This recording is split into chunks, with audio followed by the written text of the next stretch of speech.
सुबह की पहली किरण जैसे ही हरिहरपुर गांव की पगडंडियों पर बिखरी, खेतों से उठती मिट्टी की भीनी भीनी खुशबू पूरे वातावरण में घुल गई। आम के पेड़ों पर बैठी कोयल मीठे स्वर में गा रही थी और दूर मंदिर की घंटियां सुनाई दे रही थी। गांव की औरतें सिर पर पानी के घड़े रखे कुएं से लौट रही थी, जबकि किसान अपने बैलों के साथ खेतों की ओर निकल चुके थे। इसी गांव के किनारे एक छोटी सी कच्ची झोपड़ी थी। झोपड़ी की दीवारें मिट्टी की थी, लेकिन उसके आंगन में इतनी सफाई थी कि देखने वाला एक पल के लिए वहीं ठहर जाता। आंगन में रंग बिरंगे फूल खिले थे। तुलसी चौरा पर जलता दीपक बता रहा था कि इस घर में रहने वाले लोग भले ही गरीब हो, लेकिन संस्कारों से बहुत अमीर हैं। उस घर में रहती थी नंदिनी। साधारण सूती साड़ी, चेहरे पर बिना किसी बनावट की मुस्कान और आंखों में ऐसी मासूमियत कि जो भी एक बार उसे देख ले उसे भूल ना पाए। पूरे गांव में उसकी पहचान उसकी सुंदरता से ज्यादा उसके व्यवहार की वजह से थी। नंदिनी की मां का कई साल पहले देहांत हो चुका था। उसके पिता गोपाल अब पहले जैसे स्वस्थ नहीं रहे थे। खेत भी बहुत कम बची थी और घर का ज्यादातर खर्च नंदिनी सिलाई कढ़ाई करके चलाती थी। सुबह सुबह वह अपने पिता के लिए चाय बना रही थी। बाबा, दवा समय पर ले लेना, मैं ठाकुर साहब के घर कपड़े देने जा रही हूँ। गोपाल ने मुस्कुरा कर कहा, बेटी, भगवान हर घर में तेरी जैसी संतान दे। नंदिनी ने हंसते हुए कहा, अगर मैं रोने लगूं तो घर कैसे चलेगा। दोनों हंस पड़े। उसी समय गांव के बाहर एक पुरानी बस आकर रुकी। बस से एक युवक नीचे उतरा। साधारण सफेद कुर्ता, कंधे पर छोटा सा बैग और पैरों में साधारण चप्पल। देखने वाला यही समझता कि वह कोई आम नौकरी करने वाला युवक है। उसका नाम था कमल। बस चली गई और सड़क पर धूल का गुबार छोड़ गई। कमल ने एक बार पूरे गांव को देखा। उसकी आंखों में एक अजीब सी चमक थी, जैसे वह पहली बार नहीं बल्कि किसी अधूरे वादे को पूरा करने आया हो। उसने धीरे से जेब से एक पुरानी तस्वीर निकाली।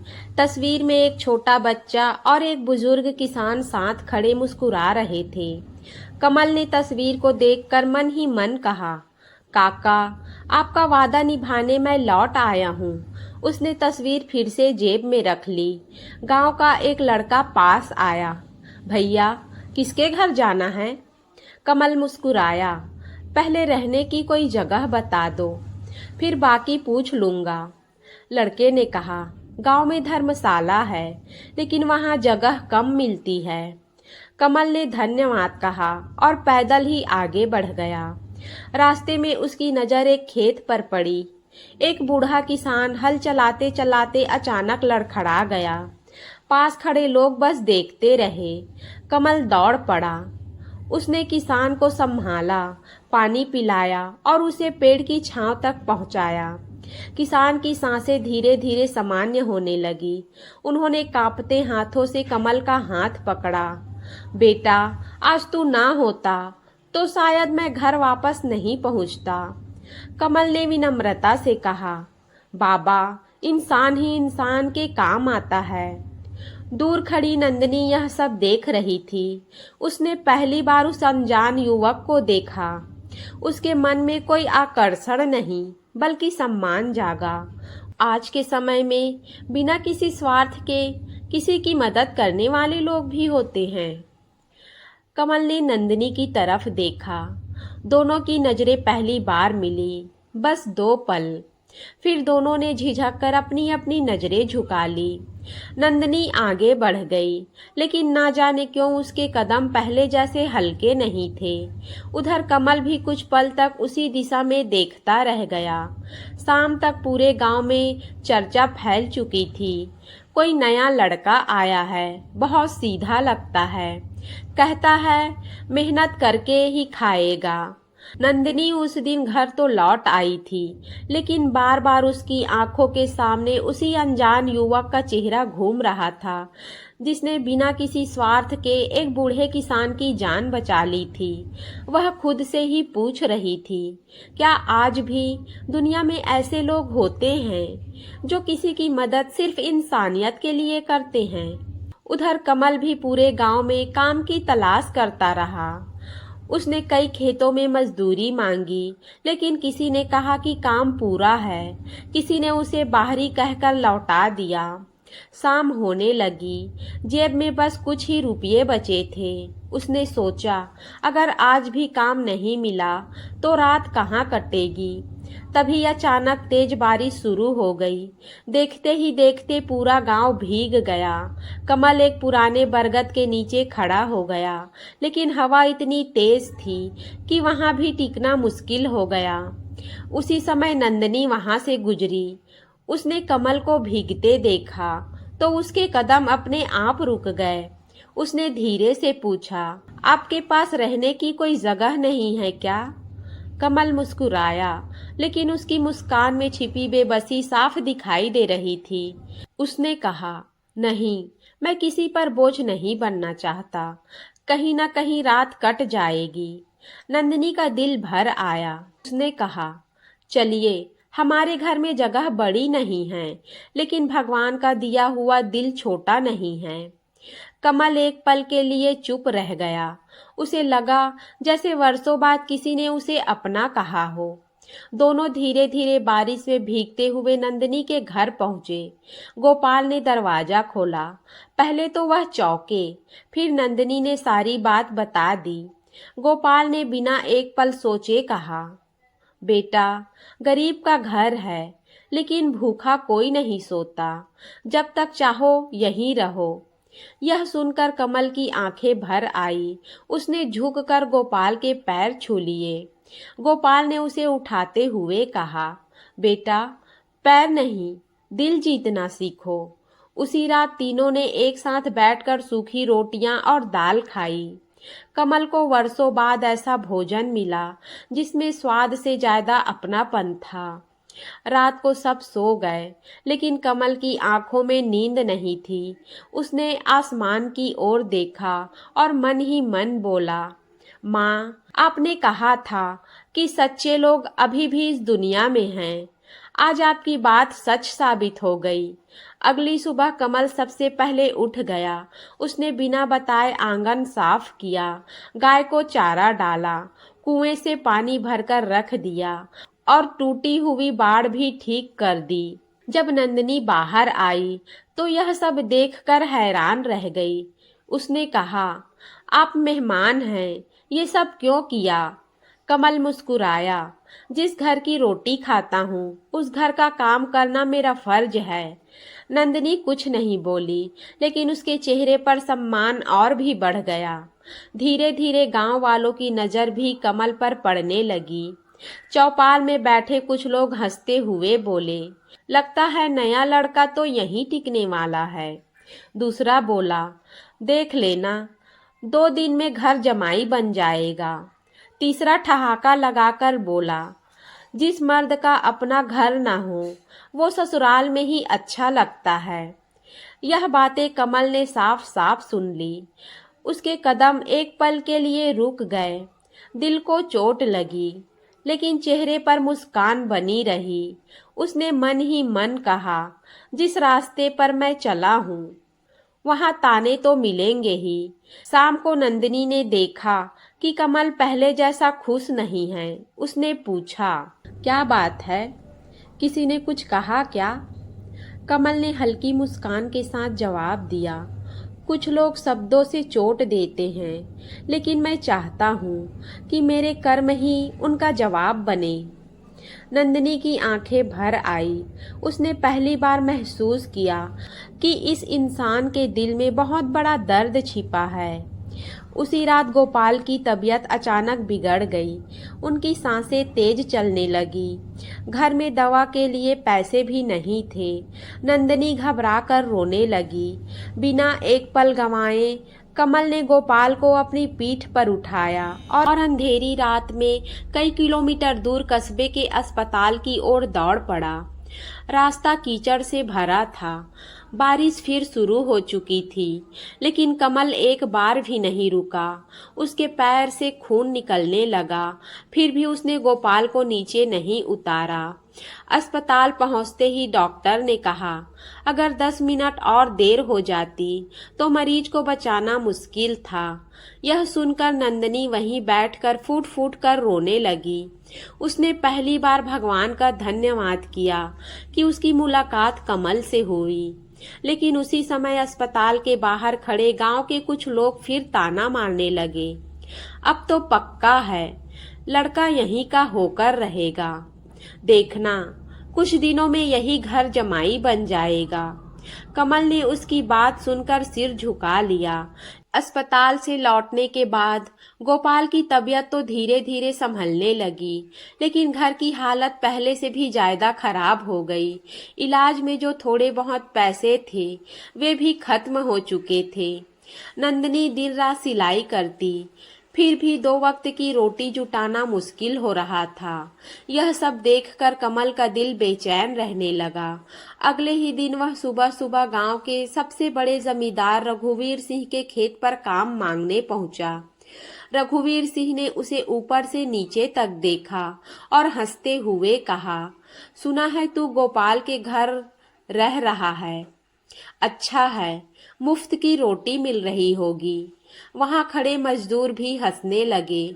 कमल ने शांत स्वर में कहा, मैं मुफ्त की रोटी नहीं खाता मालिक, काम चाहिए, भीख नहीं।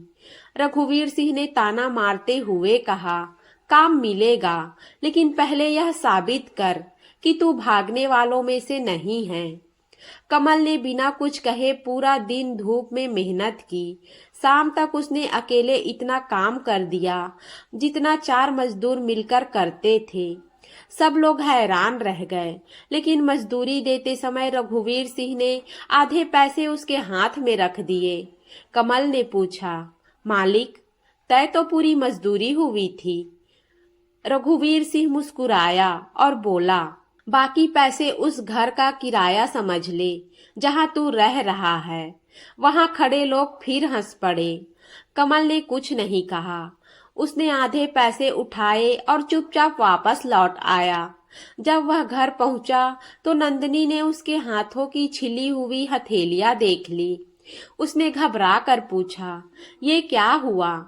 कमल मुस्कुरा कर बोला, मेहनत की कमाई है, दर्द नहीं देती।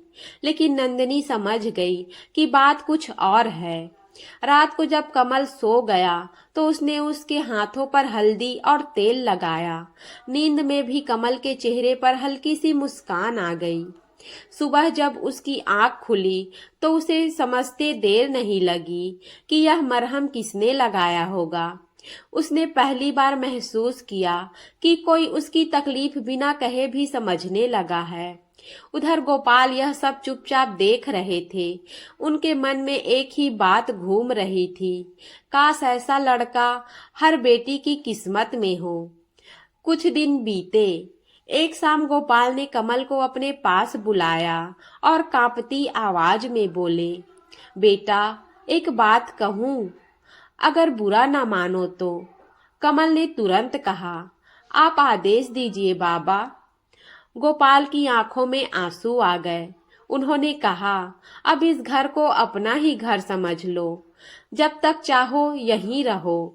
कमल ने उनके हाथ पकड़ लिए और बोला, आज से आप मुझे बेटा कह चुके हैं, फिर यह घर मेरा कैसे नहीं हो सकता?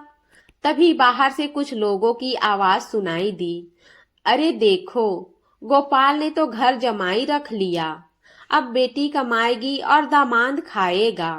ऐसे लोगों की कोई इज्जत नहीं होती। हर ताना घर की दीवारों को चीरता हुआ भीतर तक पहुंच रहा था। नंदिनी का चेहरा शर्म और दर्द से झुक गया। उसने पहली बार सोचा कि शायद कमल की वजह से उसके पिता को लोगों की बातें सुननी पड़ रही है। उसी रात उसने कमल से कहा, अगर मेरी वजह से आपको बदनामी मिल रही है तो आप यहाँ से चले जाइए।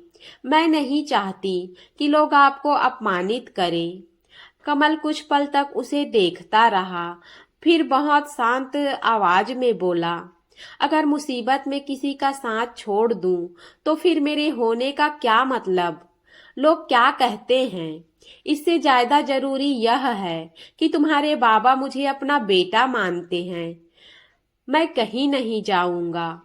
यह सुनते ही नंदिनी की आंखों से आंसू बह निकले। उसने पहली बार महसूस किया कि रिश्ते खून से नहीं, निभाने से बनते हैं। उसी समय गांव के डाकिये ने आकर आवाज लगाई, कमल, तुम्हारे नाम शहर से एक चिट्ठी आई है। कमल का चेहरा एक पल के लिए बदल गया। उसने जल्दी से चिट्ठी ली और बिना किसी को दिखाए अपनी जेब में रख ली। दूर खड़ी नंदिनी यह सब देख रही थी। उसके मन में पहली बार सवाल उठा, आखिर यह कमल है कौन? किसका खत आया है और वह उसे सबसे छिपाकर क्यों रख रहा है? उधर कमल रात के अंधेरे में अकेला बैठा उस चिट्ठी को पढ़ रहा था।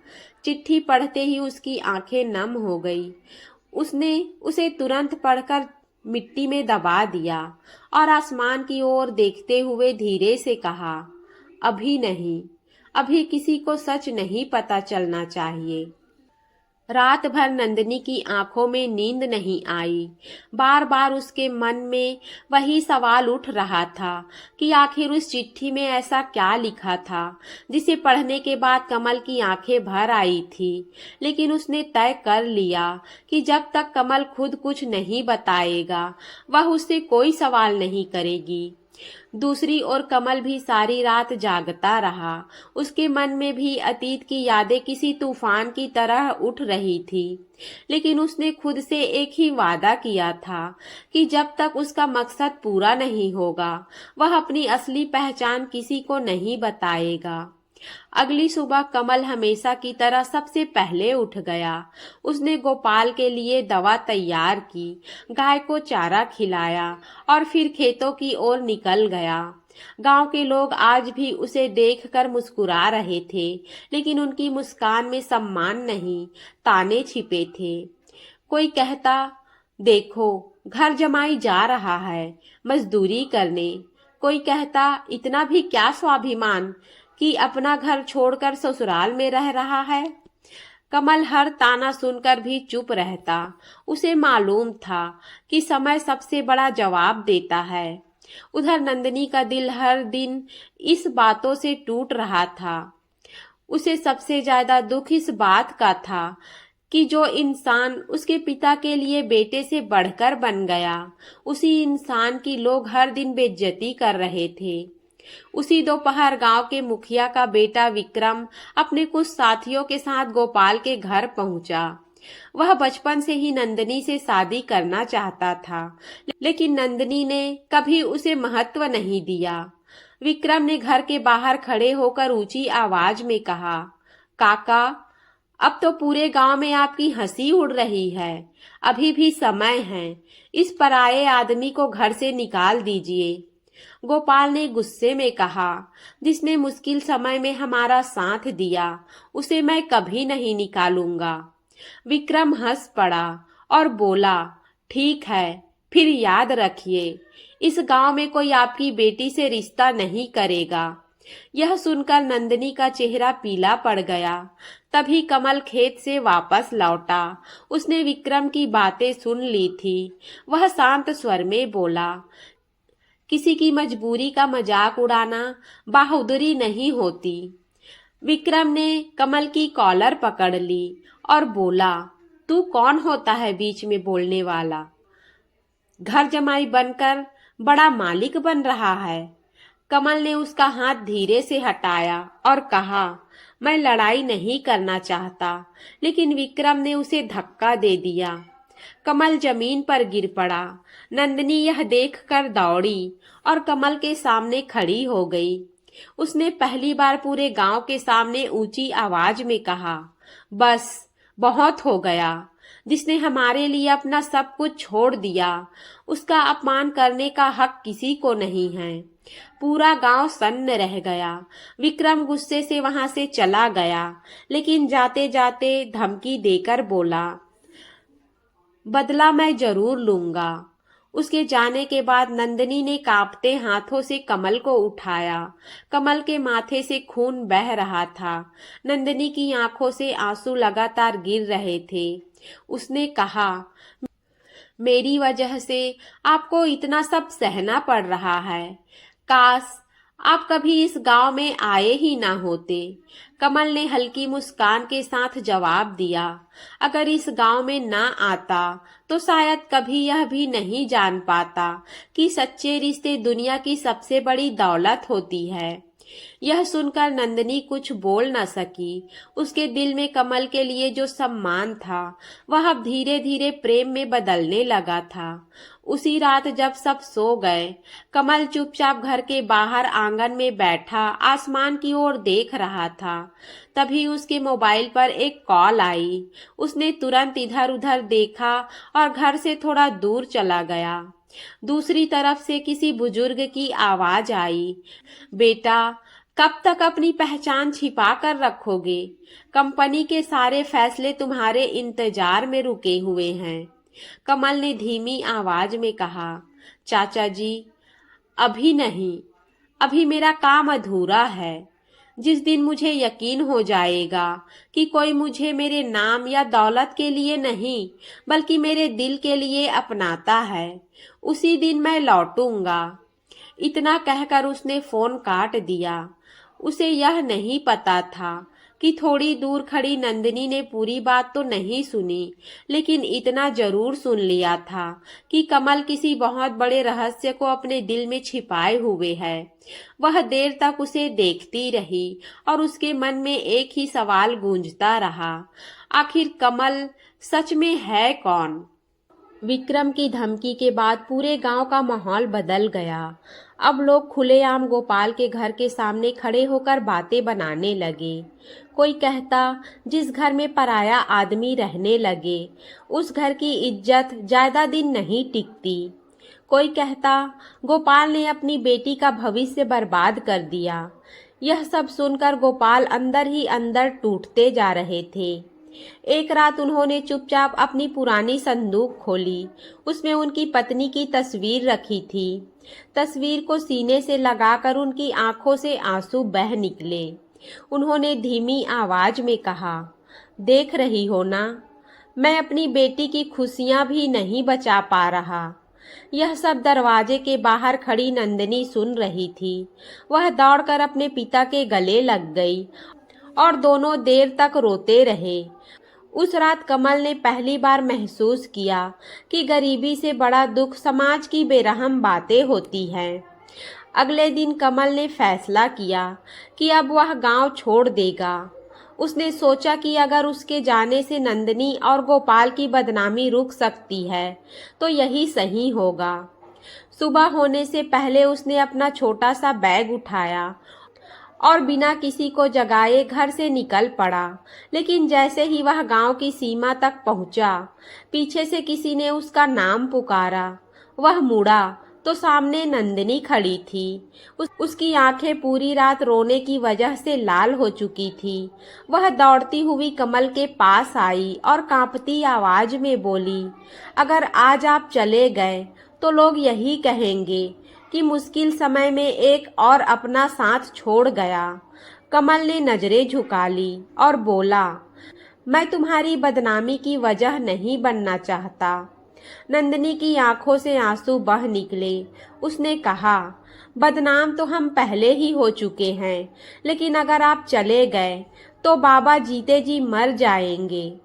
कमल कुछ पल तक चुप रहा, फिर उसने आसमान की ओर देखा, जैसे किसी से अनुमति मांग रहा हो।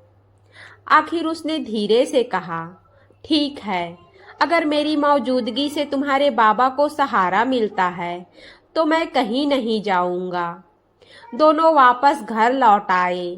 उधर गांव में बात आग की तरह फैल गई कि कमल भागने वाला था, लेकिन नंदिनी उसे वापस ले आई।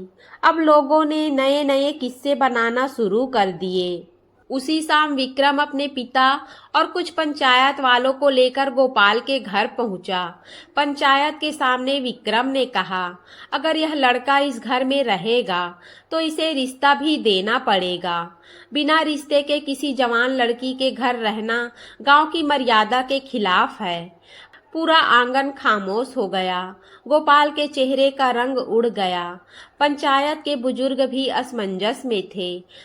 तभी गोपाल कांपते हुए खड़े हुए और बोले, अगर मेरी बेटी और कमल तैयार हो तो मुझे यह रिश्ता मंजूर है। सबकी नजरें कमल और नंदिनी पर टिक गई। नंदिनी ने सिर झुका लिया। उसके गाल आंसुओं से भीग चुके थे। कमल कुछ देर तक चुप रहा। उसके मन में तूफान चल रहा था।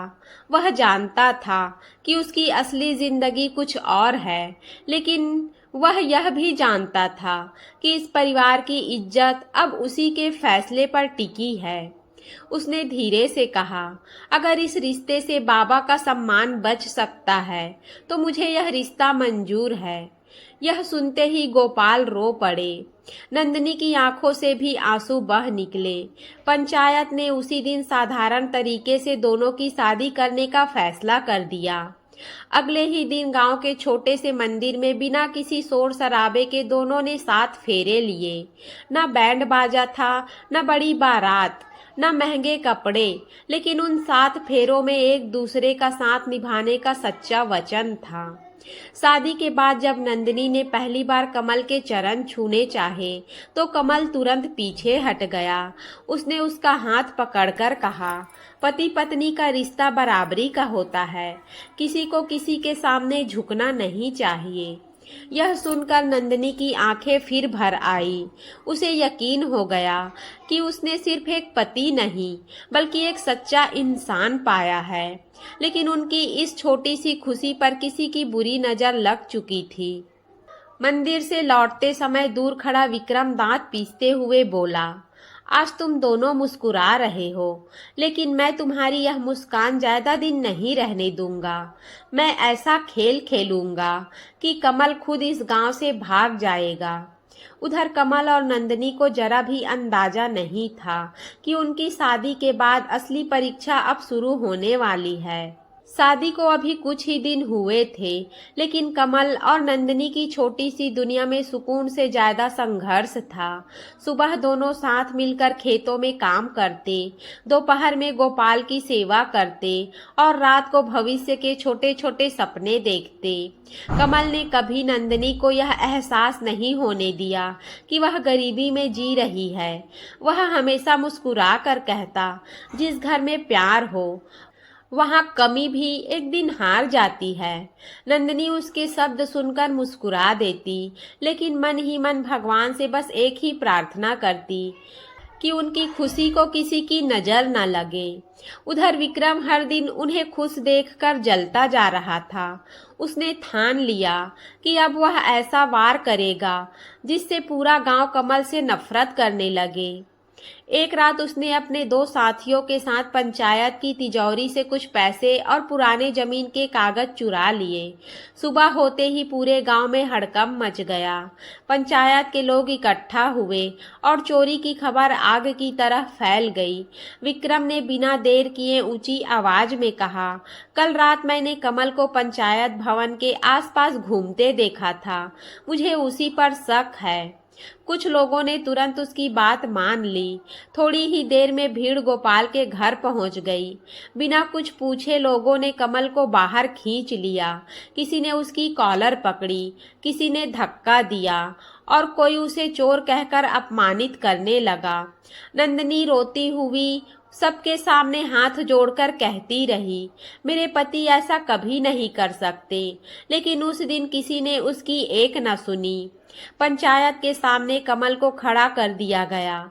मुखिया ने गुस्से में पूछा, अगर तू बेगुनाह है तो बता, कल रात कहाँ था? कमल कुछ पल के लिए चुप हो गया। सच यह था कि वह रात को एक गुप्त फोन कॉल करने गांव से बाहर गया था, लेकिन वह अपनी असली पहचान से जुड़ी बात किसी को नहीं बता सकता था। उसकी चुप्पी देखकर लोगों को शक और गहरा हो गया। विक्रम मुस्कुराते हुए बोला, देखा, चोर की जुबान बंद हो गई। तभी भीड़ में से किसी ने कमल को थप्पड़ मार दिया। अगले ही पल कई लोग उस पर टूट पड़े। कमल चाहता तो अकेले ही सबका सामना कर सकता था, लेकिन उसने किसी पर हाथ नहीं उठाया। वह बस इतना कहता रहा, मैंने चोरी नहीं की है। नंदिनी दौड़कर उसके सामने खड़ी हो गई। उसने अपने आंचल से कमल के चेहरे का खून पोंछा और रोते हुए बोली, अगर इन्हें मारना है तो पहले मुझे मारो। यह दृश्य देखकर कई लोगों की आंखें भी नम हो गई, लेकिन विक्रम का दिल फिर भी नहीं पसीजा।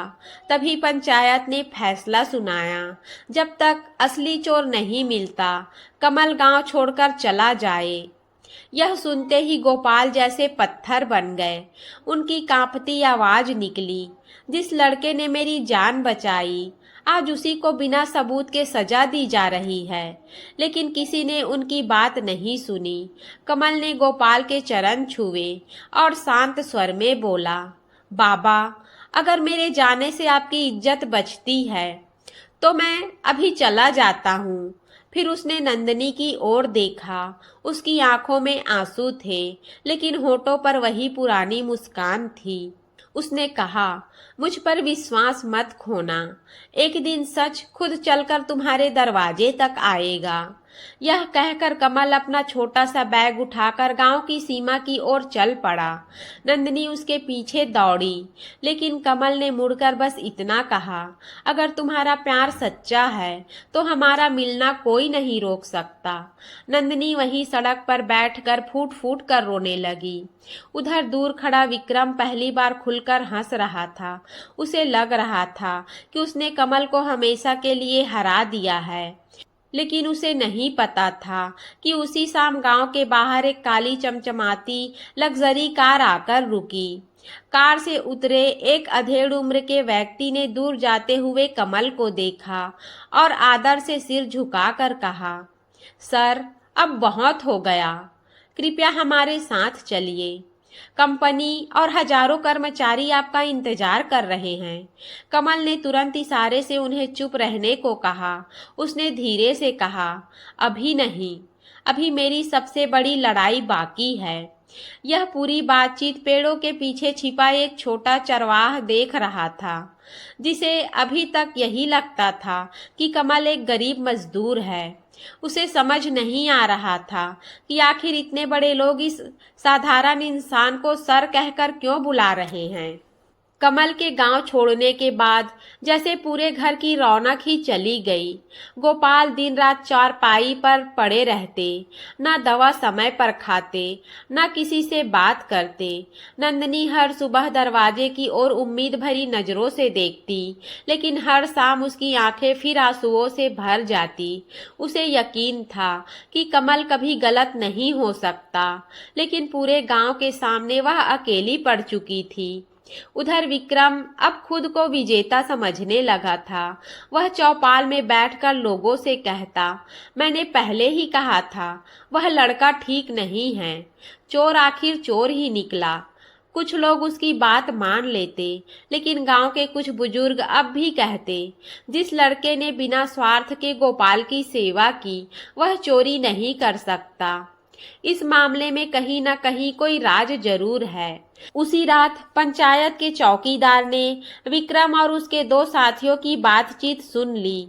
वे शराब के नशे में हंसते हुए कह रहे थे, अगर उस रात पैसे हमने पंचायत भवन के पीछे वाले पुराने कुएं में नहीं छिपाए होते तो कमल इतनी आसानी से गांव से कैसे निकलता। चौकीदार के पैरों तले जमीन खिसक गई। उसने पूरी बात छिपकर सुन ली और सुबह होते ही मुखिया के पास पहुंचा। पहले तो किसी ने उसकी बात पर विश्वास नहीं किया, लेकिन जब गांव वालों के साथ पुराने कुएं की तलाशी ली गई तो वहीं से पंचायत के चोरी हुए पैसे और जमीन के कागजात बरामद हो गए। पूरा गांव सन्न रह गया। मुखिया ने गुस्से में विक्रम को बुलाया। पहले तो उसने झूठ बोलने की कोशिश की, लेकिन जब सबूत उसके सामने रखे गए तो उसका चेहरा पीला पड़ गया। आखिरकार वह सबके सामने टूट गया और रोते हुए बोला, हाँ, चोरी मैंने ही करवाई थी। मैं कमल से नफरत करता था। मैं चाहता था कि पूरा गांव उसे चोर समझे और वह हमेशा के लिए यहाँ से चला जाए। यह सुनते ही पूरे गांव में सन्नाटा छा गया। जिन लोगों ने कमल को चोर कहा था वे शर्म से सिर झुकाकर खड़े थे। गोपाल की आंखों से आंसू बह निकले। उन्होंने कांपती आवाज में कहा, हमने अपने बेटे को पहचानने में बहुत देर कर दी। नंदनी वहीं बैठकर फूट फूट कर रोने लगी। वह बार बार यही कह रही थी, मुझे पता था मेरे कमल कभी गलत नहीं हो सकते। उसी समय मुखिया ने ऐलान किया, पूरा गांव कमल से माफी मांगेगा और उसे सम्मान के साथ वापस लाएगा। अगले ही दिन गांव के कई लोग कमल को खोजने शहर की ओर निकल पड़े। कई घंटे तलाश करने के बाद उन्हें पता चला कि कमल पास के शहर के एक पुराने अतिथि गृह में ठहरा हुआ है। जब गांव वाले वहां पहुंचे तो उन्होंने जो दृश्य देखा उसे देखकर सबकी आंखें फैल गई। अतिथि गृह के बाहर कई महंगी गाड़ियां खड़ी थी। सफेद कपड़ों में कुछ लोग हाथ बांधे कमल के सामने खड़े थे और उसे बहुत आदर से कमल सर कहकर संबोधित कर रहे थे। गांव वालों को देखते ही वे लोग चुप हो गए। मुखिया आगे बढ़े और हाथ जोड़कर बोले, बेटा, हमसे बहुत बड़ी गलती हो गई, हमें माफ कर दो। कमल ने उन्हें तुरंत हाथ पकड़कर उठाया और शांत स्वर में कहा, गलती इंसान से ही होती है, मुझे किसी से शिकायत नहीं है। तभी नंदनी दौड़ती हुई वहां पहुंची। कई दिनों का दर्द उसकी आंखों से आंसू बनकर बह रहा था। वह कमल के सामने खड़ी हुई लेकिन कुछ बोल नहीं पाई। कमल ने धीरे से उसका हाथ थाम लिया और कहा, मैंने कहा था ना, अगर तुम्हारा विश्वास सच्चा होगा तो सच खुद तुम्हारे सामने आ जाएगा।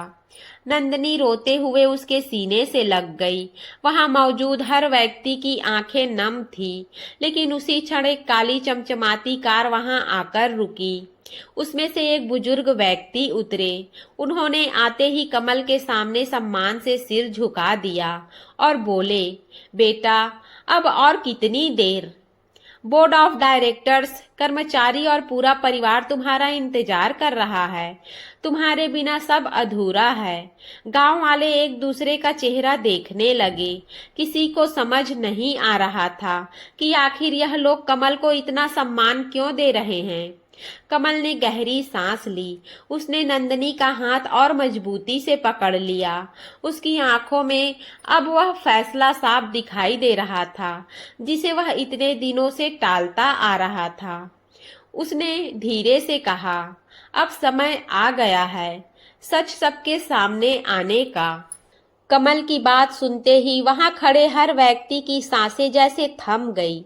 नंदनी उसकी ओर देख रही थी, लेकिन उसके मन में डर भी था और विश्वास भी। उसे लग रहा था कि आज उसके पति के जीवन का सबसे बड़ा रहस्य सामने आने वाला है। तभी वह बुजुर्ग व्यक्ति आगे बढ़े और गांव वालों की ओर देखकर बोले, आप लोग इन्हें एक साधारण मजदूर समझते रहे, लेकिन यह सच है कि कमल देश के सबसे बड़े उद्योग समूहों में से एक वर्ग ग्रुप के एकमात्र उत्तराधिकारी हैं। हजारों करोड़ की संपत्ति, कई फैक्ट्रियां, स्कूल, अस्पताल और हजारों कर्मचारी की जिम्मेदारी इनके कंधों पर है। यह सुनते ही पूरा माहौल बिल्कुल शांत हो गया। किसी के मुंह से एक शब्द नहीं निकला। जिन लोगों ने कभी कमल को घर जमाई कहकर अपमानित किया था, उनकी आंखें शर्म से झुक गई। मुखिया के हाथ कांपने लगे। गोपाल की आंखों से आंसू लगातार बह रहे थे। उन्हें यकीन ही नहीं हो रहा था कि जिस बेटे को उन्होंने अपने छोटे से घर में 2 वक्त की सूखी रोटी खिलाई, वह इतना बड़ा आदमी निकला। नंदनी स्तब्ध खड़ी थी। उसकी आंखों में आंसू थे, लेकिन उन आंसुओं में डर नहीं, गर्व था। उसने धीरे से पूछा, आपने मुझसे यह सच क्यों छिपाया? कमल ने उसकी ओर देखा। उसकी आंखें भी नम थी। उसने कहा, क्योंकि मैं ऐसी पत्नी चाहता था जो मेरे बैंक बैलेंस से नहीं, मेरे दिल से प्यार करे। मैं यह जानना चाहता था कि अगर मेरे पास कुछ भी ना हो, तब भी क्या कोई मेरा हाथ थामेगा? जब पहली बार तुमने बारिश में मुझे अपने घर चलने को कहा था, उसी दिन मुझे लगा था कि भगवान ने मेरी तलाश पूरी कर दी। यह सुनकर नंदिनी रोते हुए कमल के गले लग गई। उसने कहा, अगर मुझे पहले ही पता होता कि आप इतने बड़े आदमी हैं, तब भी मैं आपको ही चुनती, क्योंकि मैंने आपकी दौलत नहीं, आपका दिल देखा है। वहां मौजूद हर व्यक्ति की आंखें भर आई। तभी गोपाल धीरे धीरे कमल के पास आए और कांपते हुए बोले, बेटा, मुझे माफ कर दो, मैं तुम्हें पहचान नहीं पाया। कमल तुरंत उनके चरणों में बैठ गया और उनका हाथ पकड़कर बोला, बाबा, बेटा कभी अपने पिता से माफी नहीं मंगवाता। अगर उस दिन आपने मुझे अपने घर में जगह ना दी होती, तो शायद मैं जिंदगी का सबसे बड़ा सच कभी नहीं जान पाता कि असली अमीरी पैसों से नहीं, रिश्तों से होती है। यह सुनते ही गोपाल ने उसे गले से लगा लिया। पूरा वातावरण तालियों और आंसुओं से भर गया। उसी समय कमल ने अपनी जेब से एक फाइल निकाली और मुखिया को सौंपते हुए कहा, मैंने फैसला किया है कि हरिहरपुर गांव में एक आधुनिक स्कूल, एक अस्पताल और किसानों के लिए मुफ्त प्रशिक्षण केंद्र बनवाऊंगा। गांव का कोई बच्चा अब पढ़ाई से वंचित नहीं रहेगा और कोई गरीब इलाज के बिना नहीं मरेगा। यह सुनते ही पूरा गांव खुशी से झूम उठा। जिन लोगों ने कभी कमल का अपमान किया था, वे उसके सामने हाथ जोड़कर खड़े हो गए। विक्रम भी पुलिस की गिरफ्त में वहां लाया गया। उसकी आंखों में पछतावा था। उसने रोते हुए कहा, कमल, मैंने तुम्हारे साथ बहुत गलत किया। अगर हो सके तो मुझे माफ कर देना। कमल कुछ पल उसे देखता रहा, फिर शांत स्वर में बोला, गलती की सजा कानून देगा, लेकिन मेरे दिल में तुम्हारे लिए नफरत नहीं है। उम्मीद है जब तुम लौटोगे तो एक अच्छे इंसान बनकर लौटोगे। विक्रम की आंखों से आंसू बह निकले। उसने पहली बार किसी इंसान की असली महानता देखी थी। कुछ महीनों बाद हरिहरपुर पूरी तरह बदल चुका था। गांव में नया स्कूल बन चुका था, अस्पताल शुरू हो गया था और किसानों के लिए नई योजनाएं चल रही थी। लेकिन सबसे बड़ी बात यह थी कि कमल और नंदिनी ने शहर के आलीशान महल में रहने के बजाय अपना अधिकतर समय उसी छोटे से गांव में बिताने का फैसला किया, जहां उन्हें सच्चे रिश्ते मिले थे। एक शाम दोनों अपने पुराने मिट्टी के आंगन में बैठे डूबते सूरज को देख रहे थे। नंदिनी मुस्कुरा कर बोली, एक बात पूछूं? कमल हंसकर बोला, पूछो। नंदिनी ने शरारत से कहा, अब लोग आपको क्या कहेंगे, करोड़पति या घर जमाई? कमल मुस्कुराया। उसने नंदिनी का हाथ अपने हाथ में लिया और बोला, अगर घर जमाई बनने से मुझे तुम्हारा प्यार, बाबा का आशीर्वाद और इस गांव का अपनापन मिला है, तो मुझे दुनिया का सबसे अमीर घर जमाई कहलाने में गर्व है। यह सुनकर नंदिनी मुस्कुरा दी। दोनों ने डूबते सूरज की ओर देखा। हवा में सरसराते पेड़ जैसे उनके प्रेम की कहानी गुनगुना रहे थे। उस दिन हरिहरपुर गांव के लोगों ने समझ लिया कि इंसान की पहचान उसके कपड़ों, घर या दौलत से नहीं होती, बल्कि उसके चरित्र, त्याग और प्रेम से होती है। और जिस युवक को कभी लोग तानों से घर जमाई कहते थे, वही आज पूरे गांव के दिलों का सबसे बड़ा राजा बन चुका था। दोस्तों, कहानी अच्छी लगी हो तो वीडियो को लाइक करें, चैनल को सब्सक्राइब करें। मिलेंगे अगले कहानी में, तब तक के लिए आप सभी का दिल से धन्यवाद।